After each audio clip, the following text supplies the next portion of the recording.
योगा दिनानिमित्त सर्वांना हार्दिक शुभेच्छा।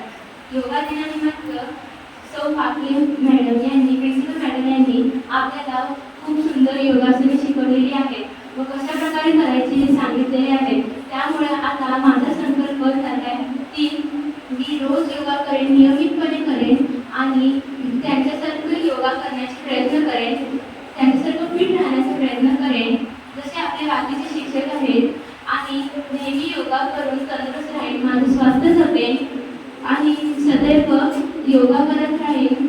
योगा दिनाला योगा करणे म्हणजे सर्व काही नसतं, रोज नियमितपणे योगा केला तर आपलं स्वास्थ्य चांगलं राहतं व पोषक आहार खाल्ला तर आपण